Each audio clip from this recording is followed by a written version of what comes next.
Ugly Americans TV show review. So this is part of what I've been calling my television addiction series, in which I go through and talk about all the TV shows I watched in 2011 and 2012 when I was living in Cambodia and watching way too much TV.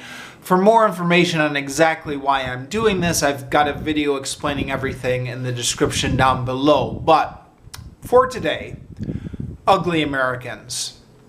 So who else remembers this show? This was on Comedy Central for 2 seasons from 2010 to 2011. It got mixed reviews and then it got canceled after 2 seasons. I found out about it through the DVD shops in Cambodia, or actually more precisely, one of my friends recommended it to me. He said he'd been watching it and finding it enjoyable, or I think actually watchable is what he said. In other words, it's not like a show that absolutely enthralls you or that you absolutely love, but it's quite watchable. It's a cartoon show. It's one of those cartoon for adults show, a half-hour cartoon comedy. I've heard this described as Futurama with monsters, and that actually seems to me like a fairly decent description. So, I mean, okay, it's a description that has its limitations, but it's a good starting point. Meaning, in the same way that Futurama had so many just interesting alien creatures going on, so that as you were watching this show, there was, even on an episode which maybe was not quite so good, and every once in a while Futurama had an episode which wasn't quite so good, there was still plenty in the episode that was visually interesting. Lots of weird alien creatures, lots of things kind of happening on the side of the screen with these alien creatures that could distract you or be interesting for you. It was just the perfect candy for short attention spans. At least I thought so with Futurama. And granted, Futurama also had very talented writers, but I think it helped that they were in this weird world where they could do anything. Ugly Americans is similar in that respect. Ugly Americans takes place in some sort of alternate universe where the monsters are part of the normal world. So in this world, you've got zombies and you've got magicians and you've got vampires and you've got demons, and they're all kind of, and you've got all these other bizarre and fantastical creatures, and they're all living in New York City, and it's all completely normal that they're all living together. Excuse me. Got a bit of a cough here, but hopefully that won't impact the video too much.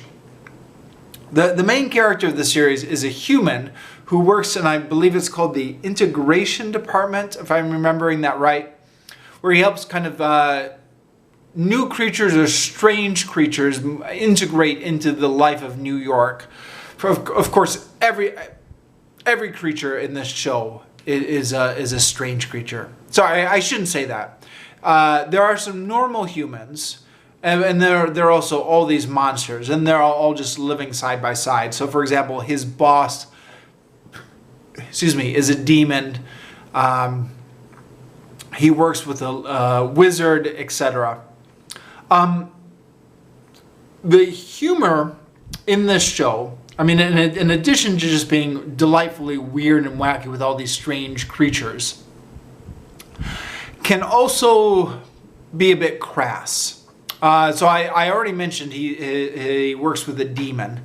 Actually, a few demons. So it's a bit sacrilegious if you're easily offended by that kind of thing. But there's also a lot of sexual humor, crass language, stuff like that. So it's it's one of those things. Sometimes it works, and sometimes it doesn't. But I felt that it was definitely watchable, but I didn't feel like I really grew to care about any of the characters on the screen. I think that the edgy humor maybe kept me just enough at arm's length that I never really started to care about any of the characters or really get involved in their story arcs. Excuse me again. But I definitely found it watchable. So, like, if you're looking to kill time while you're eating dinner or something like that, or after work if you just want to zone out and kind of turn off your brain, it was a perfect DVD to pop in. And that's basically my review. I don't know, if you're a fan of this series or if you have more to add, you can let me know in the comments down below. But that's basically it as far as I'm concerned. It was something which was really bizarre, quite often in a fun way, really watchable, but I never really connected with any of the characters on it. But quite watchable when it comes to watchable.